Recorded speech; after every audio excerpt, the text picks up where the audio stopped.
All right. We are recording. Take it All away, right. Alex. Cool. Well, thank you all so much for being here. It's so awesome when we can get volunteers together, and it's particularly cool for a Zoom meeting because everyone has awesome voices and awesome recording. So it's like really nice.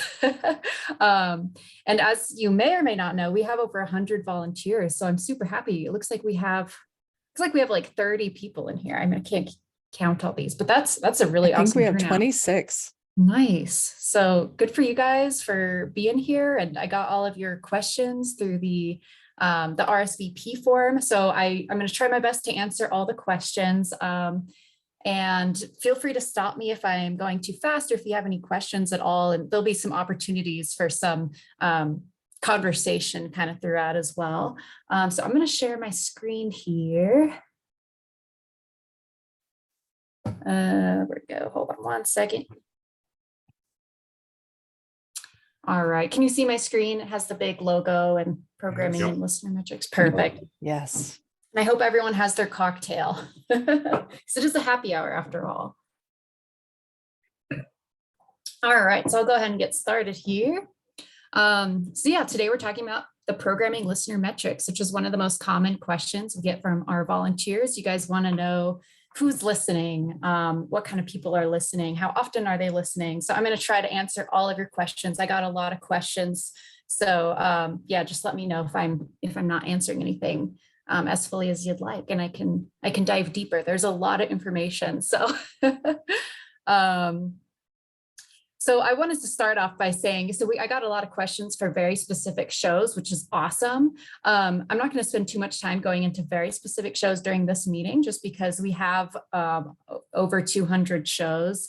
So what I'm going to do is I'm going to talk more vaguely today. And then if you indicated on the RSVP form that you want that, I'm going to actually send you a whole report, and we can jump on a call and I can explain everything as well. And you'll see after this presentation how much information we really have on every single show. So instead of just giving you like the download number, I want to make sure that you have the full context, because it's a lot more than just download numbers. So yeah, keep an eye on your inbox. My email address is alex@ainccolorado.org. So just make sure I'm not in your spam, but I'll be sending you all something very individualized to your shows. So yeah, we get so much data on every single show, like so much. And it's actually pretty new because we didn't get a ton of data on shows a few years ago, but we did a whole tech upgrade, and that has allowed us to capture a lot more data. So I'm also going to reiterate a lot of times throughout this presentation that each show has very unique goals, challenges, and stipulations. So to compare one show to the other, like based off download number, for example, would be really unfair and just not capturing the full story. So behind the scenes, each show does have its own unique goals. And so I want to make sure each volunteer is understanding the full picture of their specific shows. So we're not making any rush to judgments, or if the downloads are less than one other show, people won't get upset, because that's only one small part of the full equation. So yeah, that's pretty much it. I'm going to skip on to this one here. So why do we track analytics? A lot of reasons, actually. So they help us measure our podcast performance. So like I said, each one of our podcasts and shows has its own unique goals. So we can kind of measure where we're at with the goals. We can find patterns in terms of what are the needs of our community? How are people listening? What are people interested in? We can make informed decisions when we add, sunset, or change shows. So I'll dive more into that later. Like I said, we learn more about our audience, about the demographics, what people we're serving, what needs we need to fill. It helps us prioritize, because if any of you have worked in nonprofits, you know that there's very limited staff time and resources. So it's really critical we're prioritizing to do what is most helpful for our mission. And just to continually improve our programming. So in the last several years, we made a ton of improvements, and we hope to just continue improving and offering more services and better services especially as podcasts are becoming more popular in the world. We're just competing on much higher levels. So we really need to be tip-top shape, making sure we're being competitive and being really valuable to our listeners. So a lot of reasons to track analytics. So I kind of want to dive, before I get into the nitty gritty data, I want to dive into what makes a good program. So from the reader perspective, we often see the misconception that the reader is holding the entire program on their shoulders and there's, no one helping them out. But the reality is each show has a ton of extra stuff going on around it. So we don't expect volunteers to be the only ones supporting a show. So behind the scenes, and you may know it or not, you have an entire team of people that are helping with various parts of creating a good podcast. So I have a giant list here, but this includes research, figuring out what we need to read, figuring out what needs to be met. There's a lot of research. We get feedback in surveys and people manage that. We have partnerships with other programs to help promote the shows, to help create the shows. We need to get funding for the shows. So we have a whole department dedicated to that.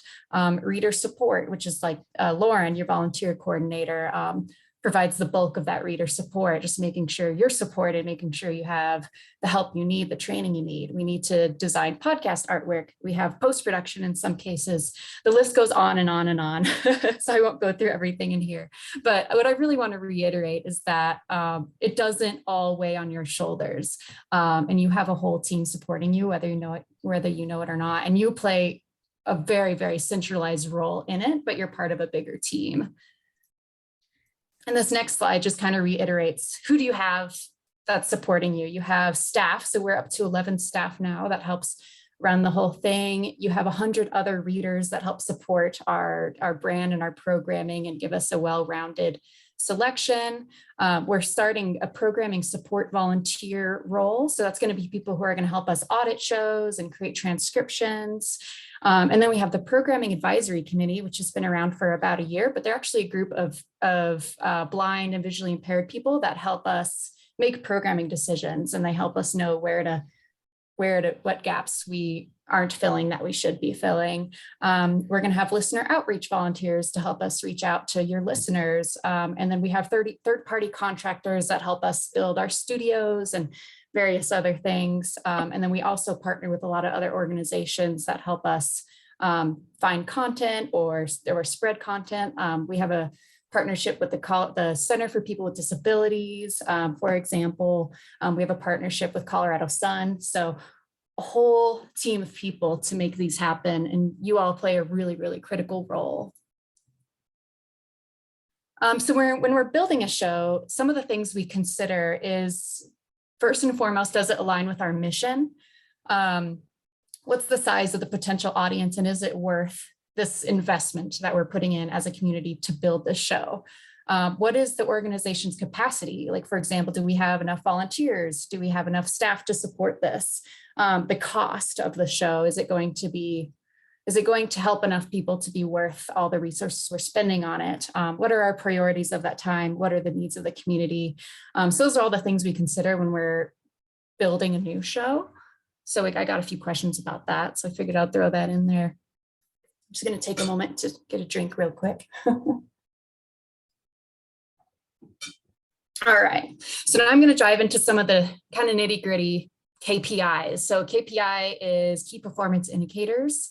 So if you're into data and analytics, you'll be very familiar with that word, but basically that's things that we track that help us understand the analytics of a show. So there's a ton of different KPIs, but I'm just going to go through our top 5. And then I'll kind of tell you what some of the other ones are. But the main ones we look at on a regular basis are number of downloads, ratings and reviews, micro content reach, listener loyalty, and number and quality of relationships. And I'll dive into what those mean in a little minute here. But I also wanted to just touch on other metrics we consider. So like I said, we get a ton of data. So we do consider these other things on a regular basis, just not quite as much. So number of unique audience IPs, what are the top and bottom episodes of a show, for example, listeners by source. So how are they listening? Are they listening by a desktop or an iPhone or a Alexa, the time of day, week, and year people are listening. So we've noticed that during the holidays, listenership goes down a little bit on a regular basis. Website traffic, the play-through rate, other podcast benchmarks, sources of traffic, opportunity cost, donations or sponsorship, how people listen, connection to our other services, and many, many more. So just to kind of touch on some of the things we can track and see in a show. I also got some questions of where do we get all this data?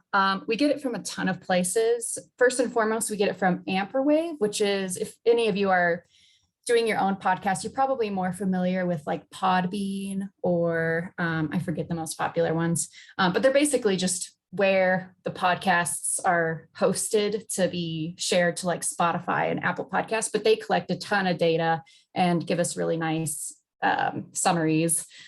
So Wide Orbit collects data on our streams. We have Google Analytics to connect data to our websites. Hootsuite is how we collect data for social media. And then Asterisk is how we collect data for the phone system.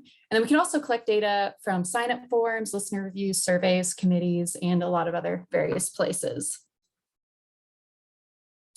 So I wanted to take a moment and just stop here. So I want to reiterate again that podcast analytics, they're notoriously hard to track industry-wide. So I consider them best to use to track trends, not specific numbers. So I'm going to be giving you some specific numbers, but the reality of how the internet works and tracking works is it's going to be off by a little bit. So consider these general trends. And podcast success, I want to reiterate again, is measured differently for each and every program. So you can't compare apples to oranges. So if you're talking to a volunteer and their program has twice as many downloads as you, that is not an indication that their program is more valuable. And I also want to reiterate that our goals as a nonprofit, as the Audio Information Network of Colorado, they're a little bit different than a lot of for-profit podcasting businesses. So I think you're all familiar with our mission and purpose, but our mission is to provide news and information in audio format for the blind, low vision, and print disabled community of Colorado. So it's not just to get 1 million downloads. That is not our goal. Our goal is to help people to provide information access. So it's hard to compare it to the podcast industry because it's a little bit different. And our purpose is to offer connection, to connect people with voices that understand and heal, with tools that offer self-sufficiency, with news that informs and educates, with events that empower, and with stories that entertain. I'm just going to take a sip of water for a minute. But yeah, just to reiterate, that's our goal with the podcasts. So if it's doing that, then we will put all the resources into it. If it's not accomplishing those things, we will sunset it. So yeah, and here's just some cool pictures of some of the cool impacts that we've had on our listeners. So these are real photos of real listeners and this is our studio. This is one of our listeners that was on Rocky Mountain PBS recently. Here's Evan. Some of you may have talked to him. He's our audio production technician and he's totally blind and he's amazing. Here's Penn and a few of our hikers from the last fundraiser hike. So it's just kind of cool to see like some faces of our actual listeners, because I know sometimes volunteers can feel a little bit disconnected from listeners. So I wanted to throw that in there. All right, so I'm going to throw some numbers at you. So I hope you're ready. So here's some big picture numbers. So in 2022, we tracked 273 downloads on all of our podcasts. And that it was in 9.3 273,000. Oh yeah, I'm sorry. What did I say? You said 273. Oh yes, thousands a lot more than 100. And that's trending up. So in 2023 so far, it's already even more than that. And that's a 135% increase from 2021 to 2022.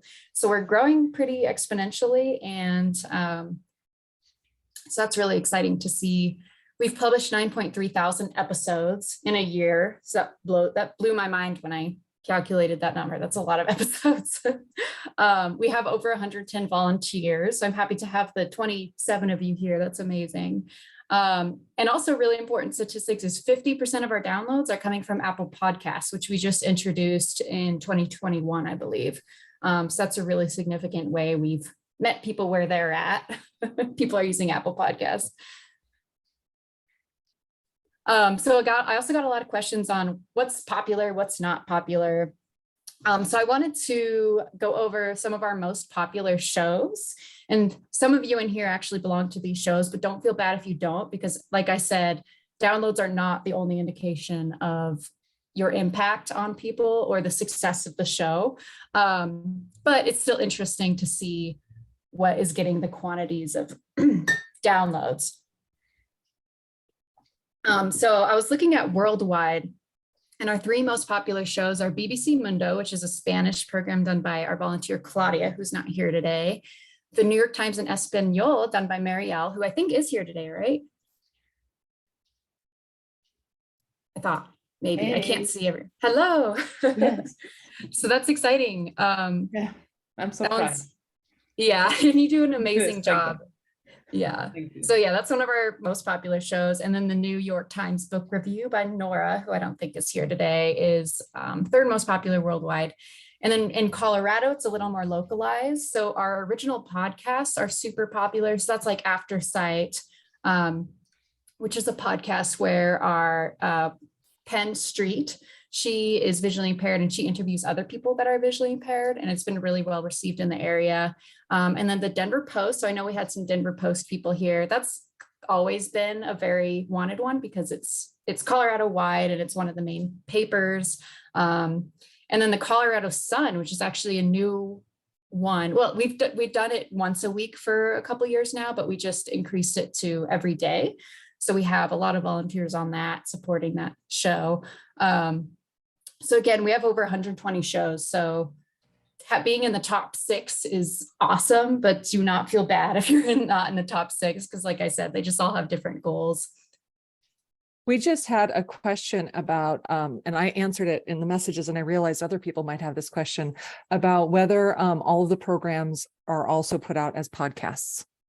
They are. That's a good question. So yeah, every single program is available. Podcasts first and foremost, and then most programs are available on the broadcast. So we've kind of swapped it and prioritized podcasts, and you'll see why in a few slides here. So I hope that answers your question.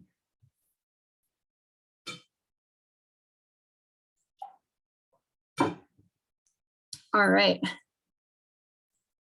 So yeah, here's kind of comparing podcasts and streams.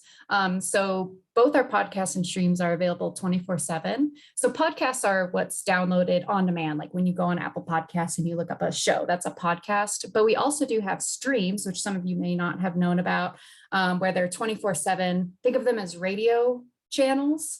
And we have online streams and over-the-air streams through broadcasts. But podcasts have been slowly kind of overtaking the streams, but still not completely. Streams are still really popular and needed. So podcasts have seen the 273,000 downloads in 2022. Streams saw 21,000 connections. So that's a little bit of a different comparison, but it kind of gives you an idea of how many people are connecting to each of those. Connection of the show. What's that, John? I was mute. Oh, I'm sorry. Oh, no worries. Okay, forget it. I'll too. The comment is not relevant. Okay. So 60% of downloads come from streaming platforms. So I'm sorry, 60% of downloads of podcasts come from streaming platforms, and most of that is Apple, but we also have Spotify, Google, Amazon, and a bunch of others. So we really just want to meet people where they're at and make it most convenient for them to download our shows. So they don't even necessarily need to know how to get to our website or anything. 15% does come from our website. And then less than 1% come from our phone system. But we still consider that very valuable because that's one of the only options for people who don't have internet, which is some of the people that need services the most. So even though it's a smaller percentage, we still consider it very important.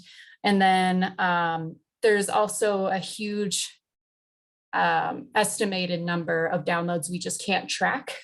So these are lowball numbers because there's a lot we can't track. For example, a lot of the national shows we share nationally with other services that are similar to AINC, and they'll download it and share it with their people. And they don't always tell me about it, and they don't always share their data. And at that point, it's cut off. So I know some shows are being shared nationally. We just don't capture the data on it. And then for streams, we have the website, digital receivers, the phone system. People can access it on their Amazon Alexa and a few other obscure places like the TV. So yeah, we introduced the podcast in 2016-ish, but did major changes, including putting it on Apple Podcasts in 2021. So that's part of the reason the podcasts have just really taken over. And I got a question about if podcasts, oh yeah, I already answered that, never mind. So I'm going to dive a little deeper into listening devices. So how are people listening to the shows? 72% of listens, downloads that we can track are off a desktop. 25% are from a smartphone, and 1% are from a smart speaker, so like Amazon Alexa, and 2% is from other things like tablets, smart TVs, smartwatches, stuff like that. And this is just for podcasts, not for the over-the-air streams. So what can't we track? There's actually quite a bit we can't track, so I want to throw that in there. So we can't track if people are listening over the air, because we're on broadcasts, like it's not FM and AM, but it's like FM and AM. So we can't track that at all because it's just a one-way data stream. We can track some specific online 24 stream data, but not as much. We have a lot less information on the streams versus the podcasts, basically. And like I was saying before, the podcasts that are borrowed from other stations, and then lots of demographic data is missing because we don't require registration anymore like we used to.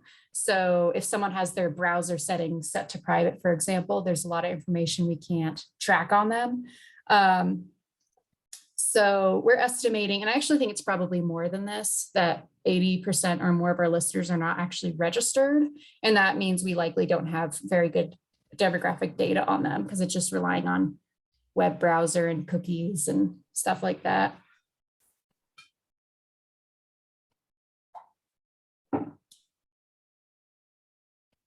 All right, so I just wanted to kind of give it to you guys for a little bit. Does any of this information surprise you so far? Am I answering your questions? So yeah, if anyone has any comments, go for it. This is Phil. If I go to the website and listen to a podcast, is that a download? Correct. Or do I have to physically download it?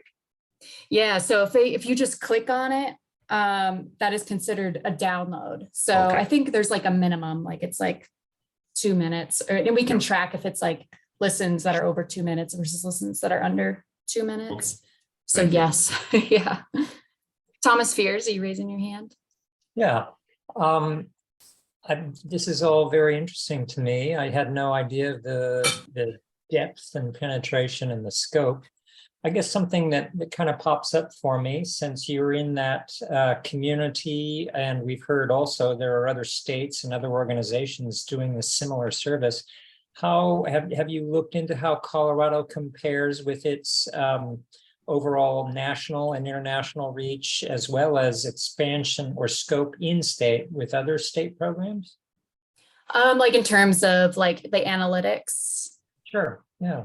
Yeah, so we're actually belong to a International Association of Audio Information Services. It's a little bit of a mouthful, but I'm pretty close with a lot of the other services, as are some of the other staff members, and we go to their conference every year.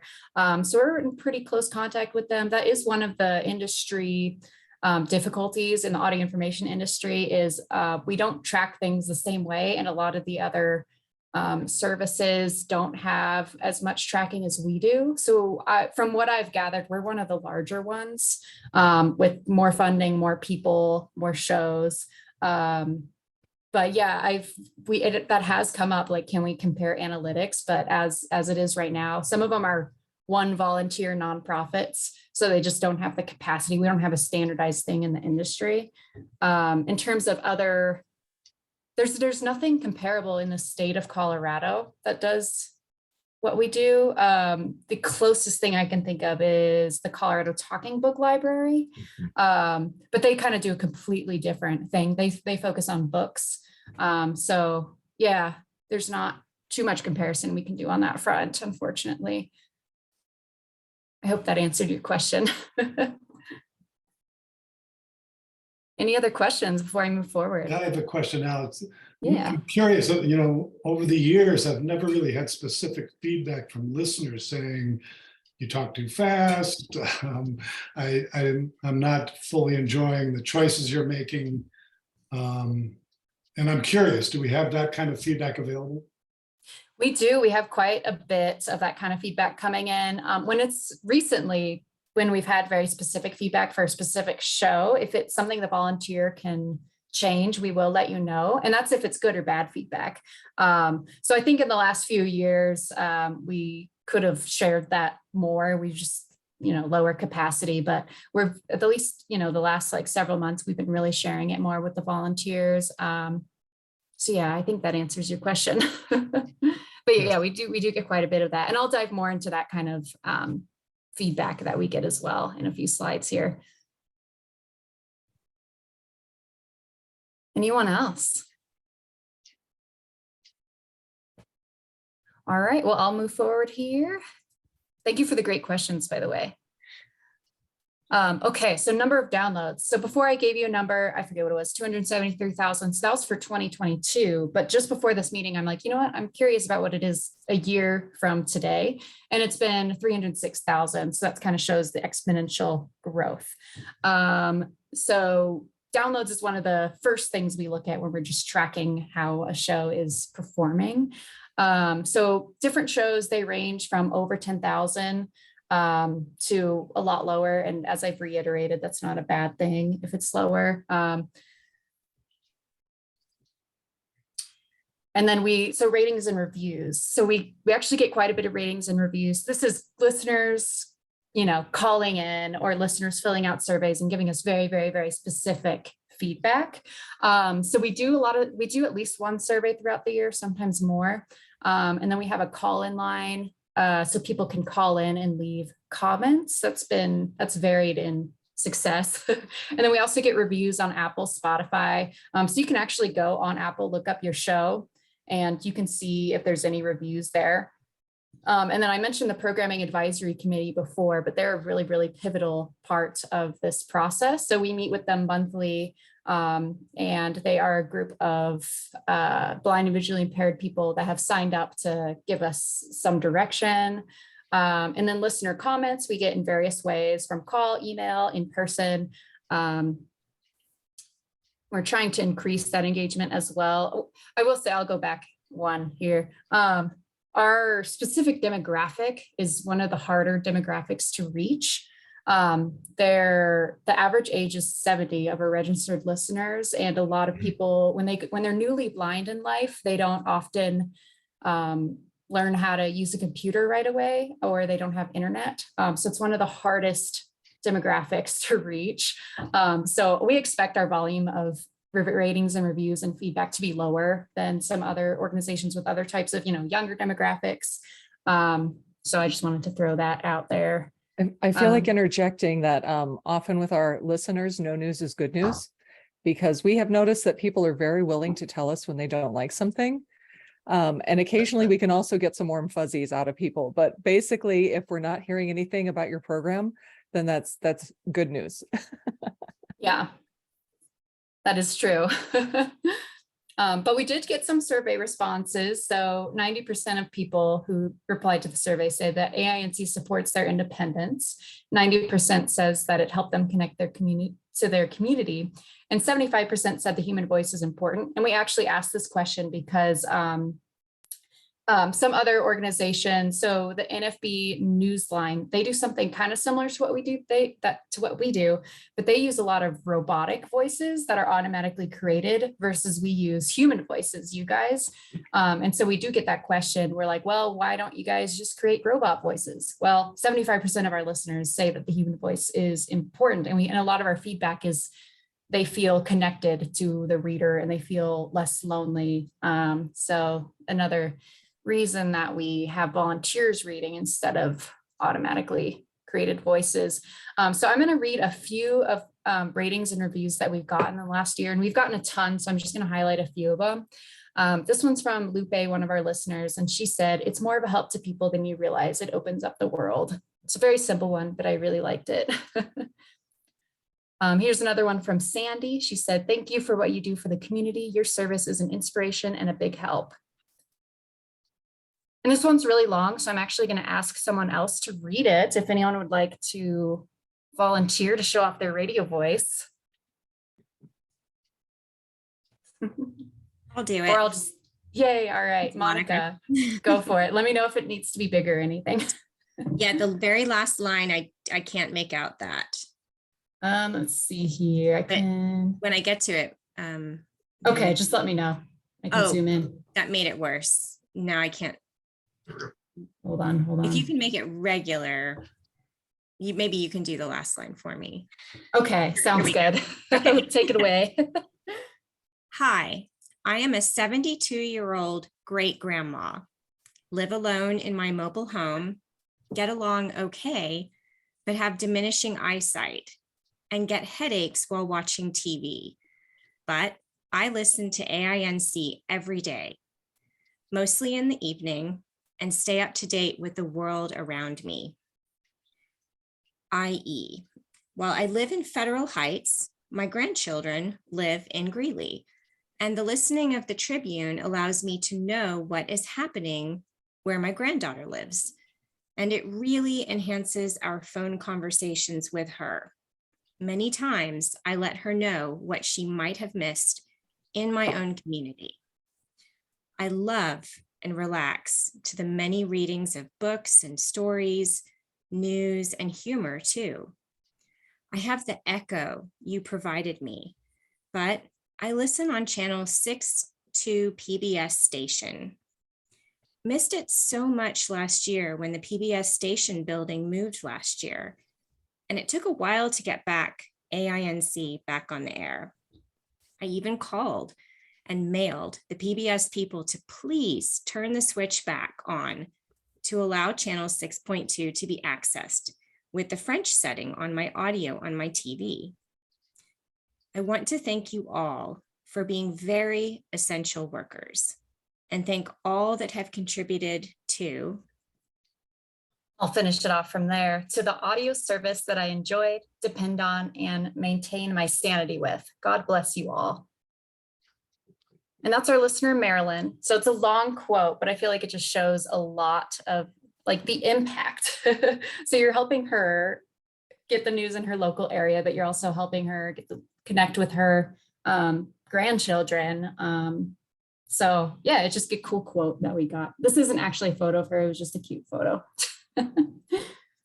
All right, sorry, trying to figure out how to go to the next screen here. Thank you for reading that, by the way, Monica. So here's, I'm not going to read all of these, but here's just some of the other comments we've gotten. So it keeps me sane, it keeps me connected to the world. AINC bridges the void between me and inaccessible print. Yeah, there's a whole ton. So I can send out these slides and you can read them. But I just wanted to show you how much feedback we do get. So on to the next KPI we go through is listener loyalty. So we do track if a lot of people are listening, but they're only listening once, that could indicate that, you know, it could be improved in a certain way. So the lower the number. So basically we do this by dividing audience divided by downloads. So we track that as well. And it's as low as 0.07 and high as 0.78. And some programs we expect will be lower. Like if it's just straight up information that you'll need to access once, we're not going to expect people to go back to it. But if it's like news, for example, we would expect people to go back to it like week after week, day after day. So micro content reach. So micro content means the other media assets that go along with your show. So you may or may not know this, but every show gets promoted on social media. It has graphics associated with it. Often it's shouted out in our blog posts through email blasts or in flyers or posters. We'll do homepage promos, newsletters, and we'll also have partner organizations promo the shows often. So for example, the Clear Creek show, they list the podcast on their Clear Creek website. So we consider that micro content. So that's another way we track engagement with the show, stuff like that. So a overview of our micro content reach. So our social media channels, AINC social media channels, we've seen nearly 50,000 impressions in the last 8 months. And I say 8 months because we only started tracking this 8 months ago.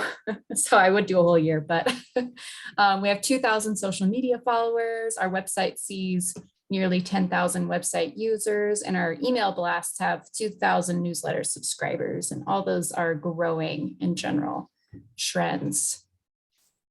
So we also track podcast success by the number and quality of relationships it brings. So with listeners, funders, publications, volunteers, hosts, and podcast guests, and other things such as retirement communities, libraries, hospitals, etc. So I guess for lack of better words, some listeners are quality over quantity. So for example, Denver Post, it has a huge population live in Denver, but then we have other smaller cities where people are less served, or they have less services. So we'll expect lower download numbers, but it's just as valuable because the people there need the services extra more than people who are in, say, Denver, where there's a ton of resources and services. That's just an example. And then funders. So we have relationships with funders that do play a role, and then relationships with the publications. So yeah, that's kind of just an example of what I mean by that. So I get a lot of questions about how, if the show metrics are looking bad, so whatever that might mean for the goal, how do we improve it and what do we do about it? So that does happen. That does happen often. I mean, that's why we track this. So I want to remind you that when a show does poorly, it's not likely that it's something you're doing. And if it is, we will let you know. So it could be any part of it is not performing as well as it could have. And this could have been, maybe the micro content, the promotions weren't very good. Maybe the initial launch wasn't very strong. Maybe the post-production wasn't meeting people's needs. It could be a million different things. So when a show or a podcast isn't performing well or to meeting our goals, we don't automatically say, oh, it's the reader, they're messing something up, because it almost never is. And if it is, we do let you know. So like I said, the first thing we do is we analyze the show. We analyze the analytics. We look at a bunch of stuff. And we do this daily, weekly, monthly, quarterly, and yearly. So it's part of our regular routine. So daily, we are always continuously auditing your programs. So Evan, he's our audio production technician, and he's visually impaired, and he will know you by voice because he audits most of the programs. We do weekly reporting, and the programming team does weekly meetings, and we'll discuss any major issues or changes. We have the committee meetings with the PAC. We do quarterly analytic analyses. And then in the last couple of years, we've done a yearly deep dive program analysis. So we really look at, has this show been performing year after year the way we expect? So to reiterate, the action of how to fix it, if it's not reaching our goals, it could be a million different things. So it's really individualized to each and every case. So another big question I got in the RSVP thing was, what can the volunteer do to improve the score? So I just want to remind you that you've all been trained for this. This isn't going to be anything that should shock you or any new information. But basically, people want high quality audio. People want it to be published the same time in regular intervals. So if it's a weekly show, it's really important that we get it published, like, for example, the same time on Monday every week, because people are looking for it. Accuracy reading written content, because this is our main goal, is information access. So following AINC protocols, we have them there for a reason. And if you follow all those, follow your training, then you're doing your part. So tone of voice, flow, enunciation, which, if you're here and you pass the audition, you're good at all that. And another thing is taking feedback seriously, but not personally. So like I said, we will let you know if it's something you're doing, but we really don't want you to take it personally. It's not, we're not sitting in the back making fun of you. It's just it would be unfair of us to not let you know. So, and yeah, definitely, I encourage you all to ask questions, take advantage of our volunteer education opportunities and our resources to continually improve your skill. We do, we want to support you as much as we can, and it benefits us, it benefits you, it benefits our listeners.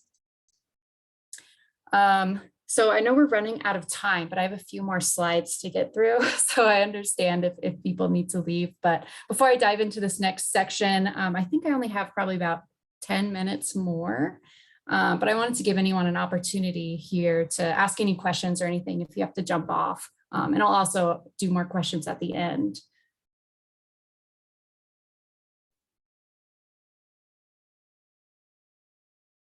Monica, I saw you unmute. I couldn't decide whether, well, I'll just go ahead and ask it now. Go for it. Regarding accuracy, I've noticed, especially during the past 3 or 4 years, that I'm having to autocorrect more typos from the newspaper I'm reading. Like things are slipping through the cracks. And I don't think it's necessarily causing me to work longer on my podcast, but it is working harder and smarter. A lot of it is you just automatically do it, but I've never asked if anybody else is seeing that trend. Monica, this is Diane. I literally today, I had to make a decision about 3 errors in a story about a police action. And they were 2 errors in the names of a person involved, and also another word that, was listed as a different word. And I chose to do quote, end quote on all 3 of the errors. And there are minor things that I will just correct knowing what it's supposed to be. But in this case, getting a person's name wrong, and if I'm editing it, I felt like it wasn't my purview to change what the experience would be for the listener. And it's the exact question I had, because it felt important when you're reading something about legal action. We have talked to Really? a lot of papers that are having a lot of funding issues, and staffing is what suffers. We talked to a publisher, actually Alex is going to connect with her soon. Publishing costs to actually print have gone up 30% in the last year. And a Colorado Springs paper just had to lay off half of their staff, and there may be more people coming. And so the staffing problems are affecting the editing in a big way. Thomas, you have your hand raised. Yes, thank you. I'm probably tagging along with the misspellings and the poor grammar and the journalists' use of bad autocorrect and stuff. I'm finding my biggest concern is proper pronunciation of local names. The people in the community might know better how to pronounce certain personages, the names of certain personages, but I just give it my best shot. So I guess I'm just saying that that's one of my biggest hurdles. Linda, go ahead. I'm finding lately that I'm reading, and because of the advertisements, it jerks the screen. And sometimes I've had to pause so that I can find where I was, because it just moves it all over. And it's just the advertisements doing that. And I'm also having the self-correction of the word twice. Last Monday, I had the article. It was one of the short articles around the nation, and it repeated it. And I started the repeat before I realized that it was the repeat. Just little things like that, but I've just fixed them. But I just don't like the screen jerking, and I don't know if they can do anything about it or not. I mentioned to a friend the other day that I had trouble with pronunciations at times, and made mistakes and repeated every once in a while, and they said, "Well, that makes it more human." And I really, there's a robotic quality or an aspiration to be perfect, but I think they were right that some of our mistakes actually bring us closer to our audience. Go ahead, Gary. Yeah, I wanted to respond to the general question of errors, and I don't think a week goes by where I don't find something in the print someplace where, if I haven't read ahead, it will cause me to stumble, like a missing word, a misspelled word, words smushed together to make one word that doesn't exist or something like that. And yeah, it is frequent, and it's just an annoyance, but I guess you can get by it.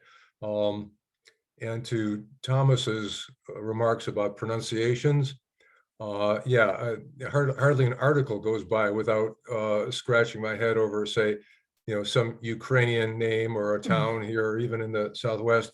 And the way I've addressed that is to have a 2-screen system, and one has the reading on it, and the other one is on Google at the how to pronounce website. So it's a pretty easy task to just stop, put it in, and at least get some kind of feedback on how it should be pronounced. That's really good feedback. I've been correcting the grammar as I go along ever since I started 15 years ago, and I'm not sure it's getting any worse. It's always been, but I'm a language teacher, so I'm used to correcting grammar just sort of as I read.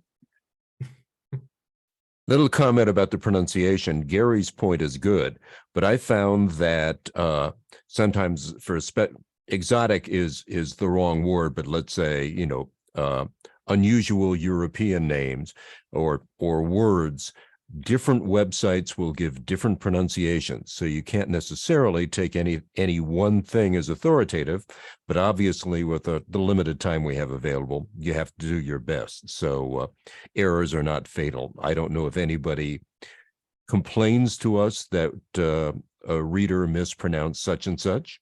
If they have, I'd be interested in hearing that. I use Google Translate all the time and look up the language and try to do my best. The listeners would mispronounce it anyways, too. I find the local names to be most intimidating, being from out of state, because I know that if I get those wrong, I definitely will hear it. A Ukrainian name is, nobody's going to know that.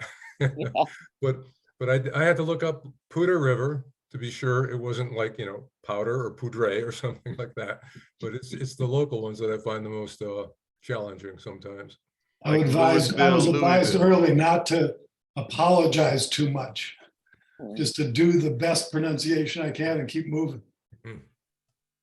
What's especially interesting sometimes is in Colorado, where you have a name that's Spanish derived, but the locals pronounce it differently, like Buena Vista instead of Buena Vista, and Pueblo instead of Pueblo. So take your choice.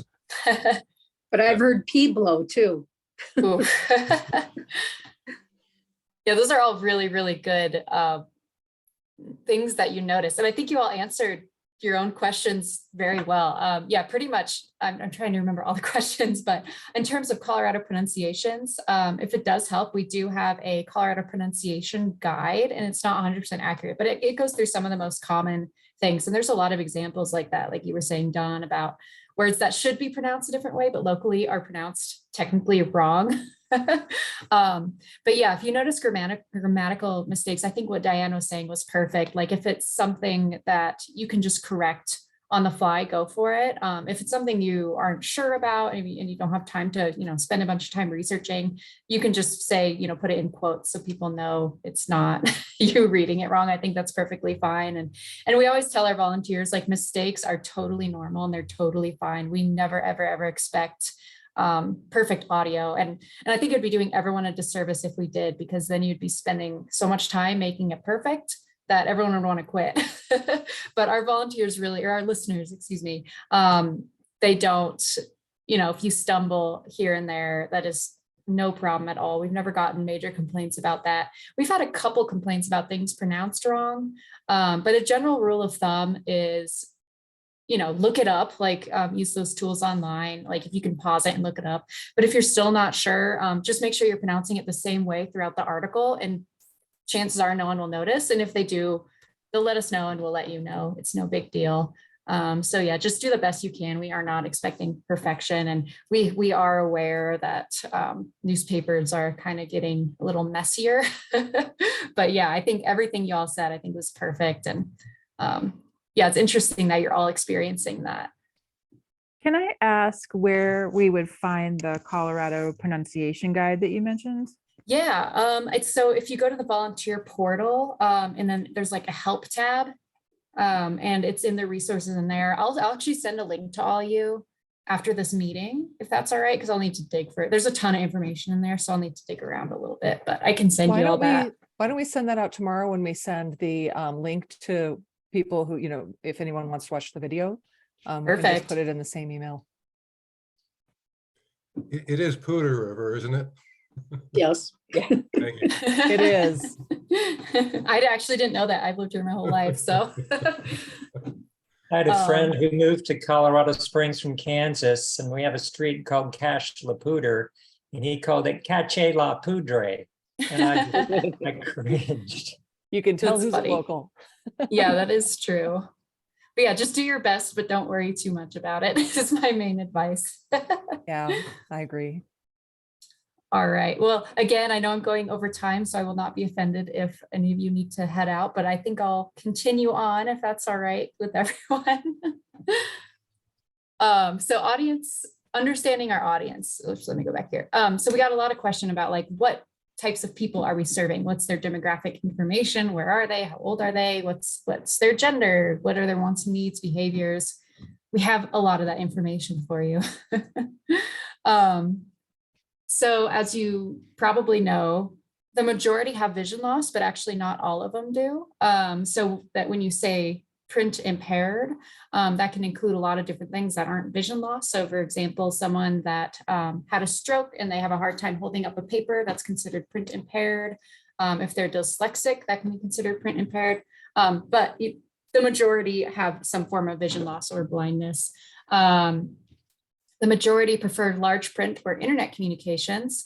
So common misconception about blind people is that they all read Braille, but that's actually only 10% of blind people nationally, according to a survey I saw recently, read Braille. It's kind of a dying art. 7% of our listeners have specified that they prefer Braille. So it was just kind of interesting. In terms of our registered listeners, we actually have more women than men.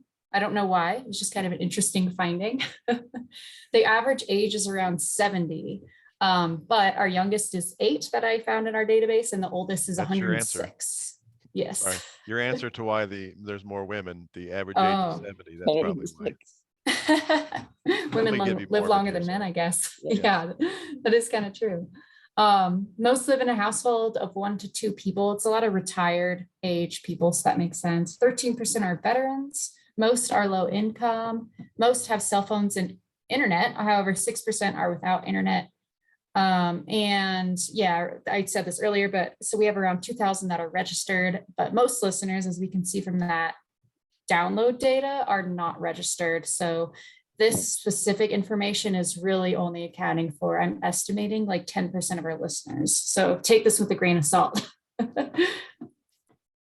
So geographic data. So this is data from where our downloads are coming from. So I have the map of the US on the left side.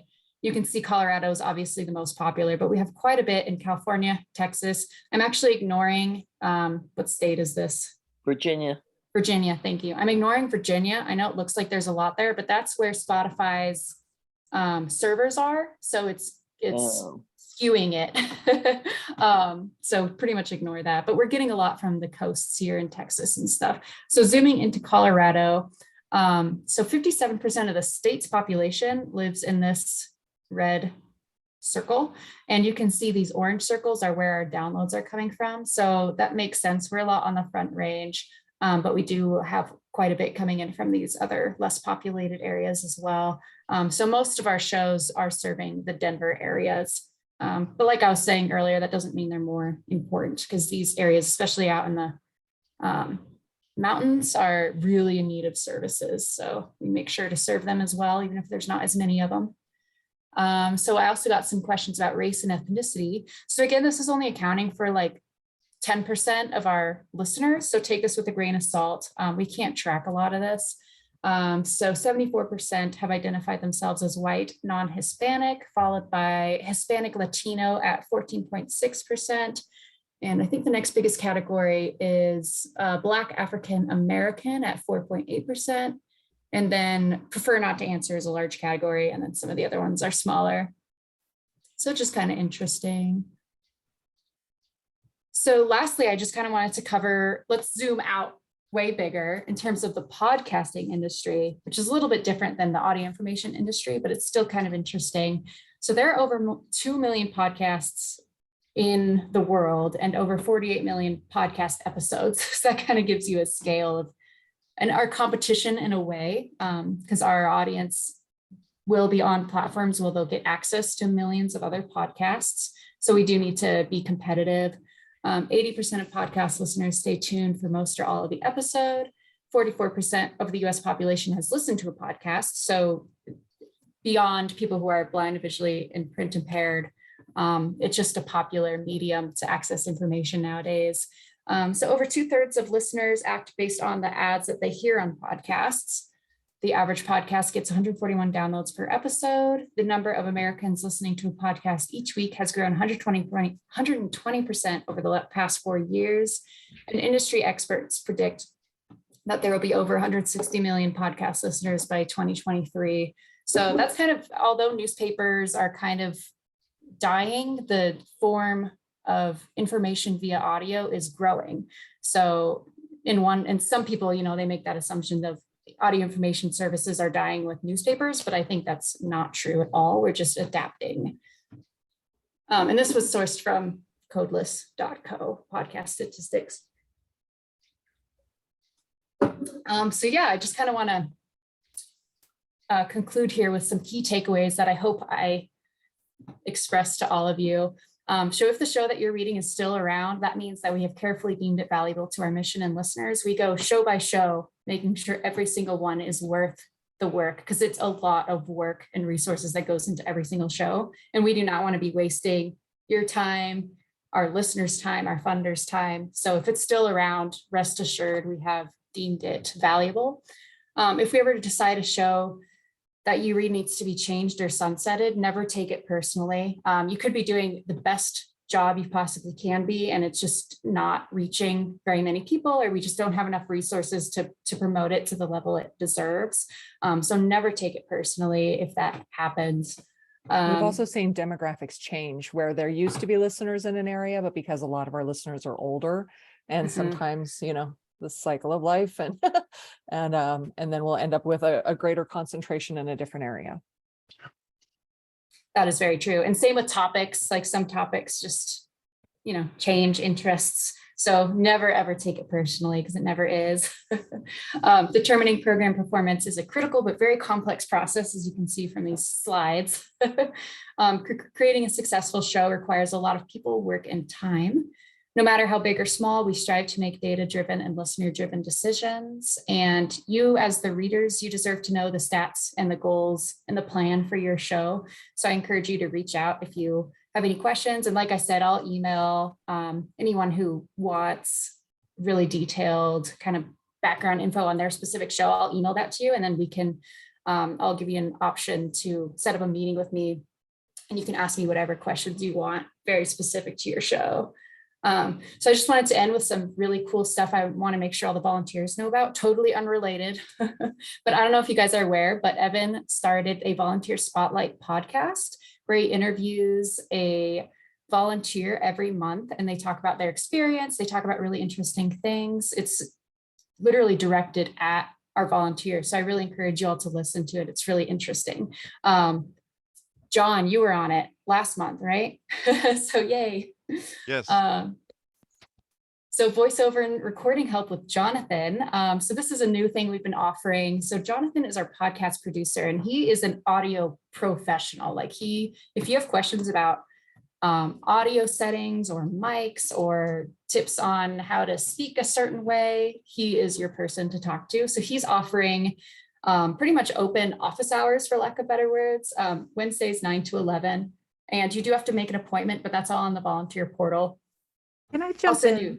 Oh yeah, go for it. So I did make an appointment for that. And then when the appointment time came around, I had no idea. Like I didn't know where to go, and nothing was reached out to me. So I don't know if I flaked on him, but I was not clear on how to actually utilize that.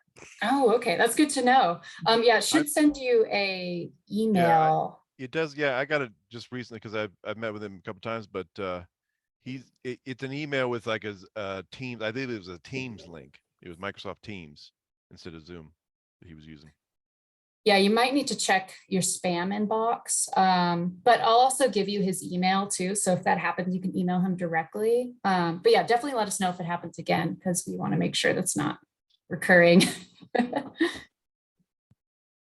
And then the last thing is our studios are open. So I don't know if all of you knew that, but we are having volunteers optional come in and record in our studios. They are all renovated.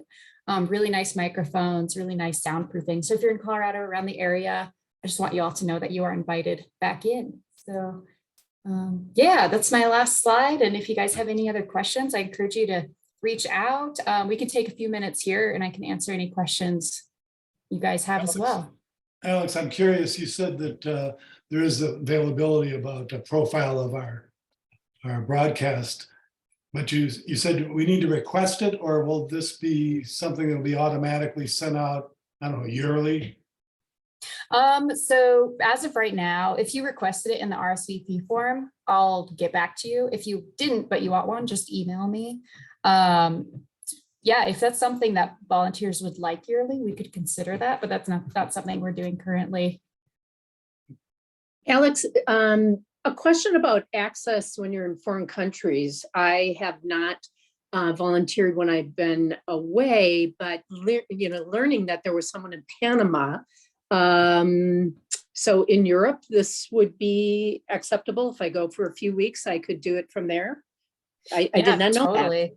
Yeah, So we that don't like, it's totally fine. If you're on vacation and you just need a break, that is 100% okay. but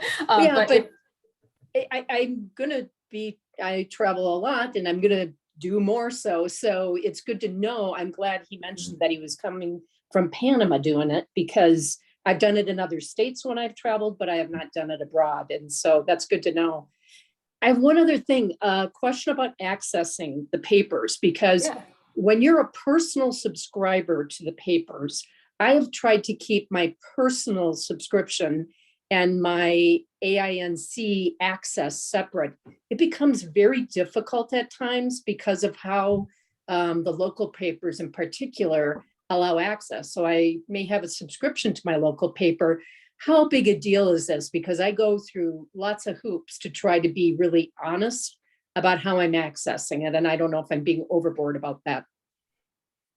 Have you run into this? I'm happy to jump in. Yeah, Lauren, do you have an answer?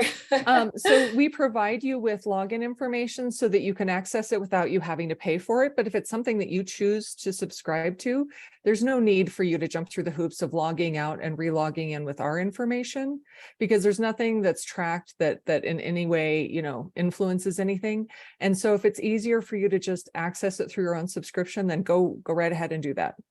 It's the other way around though, too, because I get one of them and not the other. And I know it kind of gives, the Prairie Media gives you access to a lot, and I get the Longmont paper, but I don't get the Boulder paper. And so it becomes, I don't want to improperly access something, especially if I no longer have access to the local, that kind of a thing. And it is, I end up doing different things for Boulder and Longmont, because I know I personally can look at the Longmont one every day, and I choose to not do it on days when I'm not recording on the Boulder one. You know what I mean? So, well, from the publisher's perspective, because they are donating these to us, one thing that their advertisers want to know about is how many clicks they're getting. And so I would say, even if you're clicking through our subscription, those are clicks that look good for their advertisers. So don't worry about it. Yeah, I mean, I wouldn't worry about it. Yeah. Okay, thank you. It's not worth losing sleep over. Thomas, you're raising your hand. Yeah, just in reply to Diane's concerns there too.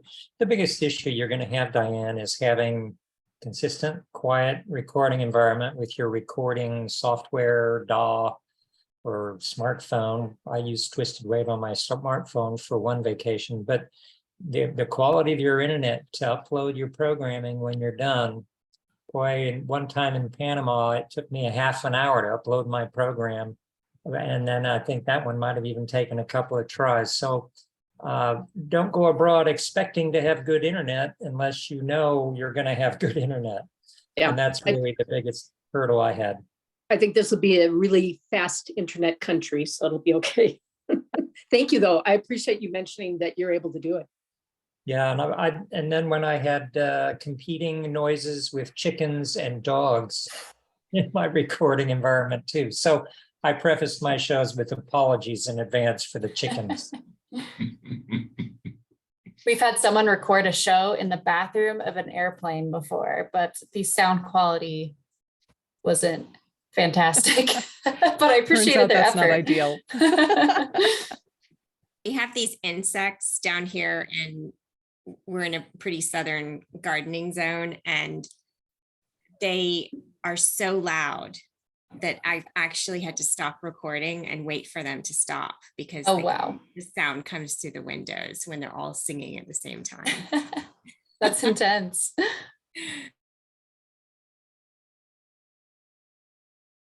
Yeah, and if we notice something like background noise is too much, we will let you know, but we expect a little bit, like we'll hear dogs barking and stuff. It's no big deal, but go ahead, Gary. You're muted. Gary, please unmute. Take a drink, Gary. Yeah, hope I don't do that during a show. Anyway, I was wondering if you do any cross-fertilization with other organizations in other states, because I'm sure there are many more like that. And the reason I'm asking is because, you know, I was doing one in Ohio, and there's like, seems to be so much difference in the programs. I mean, frankly, I think they could have benefited with some of the stuff you've been doing if they knew that they should be doing it. So I was just wondering if that occurs. You mean like program sharing or podcast sharing? Well, no, I mean, like, say if there's you know, if there were some kind of organization like the United States Association of Programs for Visually Impaired People, you know, if you all belong to some organization like that, or even to any extent did any cross-fertilization like that. Gotcha. Yeah, we do. So I was mentioning earlier about the IAAIS, which is the International Association of Audio Information Services. So that is our industry, is audio information. So each state has at least one service like ours, and they're all part of this organization. So they have a huge conference every year. I share a lot of programs with them. So I air some of their programs, they air some of ours. They are amazing contacts. So when I have really specific questions, I'll usually reach out to one of them first because they're very knowledgeable and they're part of this very unique industry. So they understand all the background info. But yeah, and they'll reach out to us a lot as well for advice and things like that too. Good, thank you.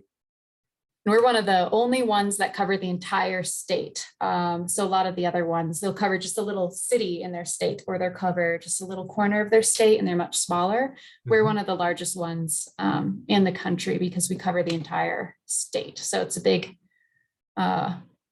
amount to chew, but I think we do an all right job. Thank you. Yeah. Any other questions, concerns?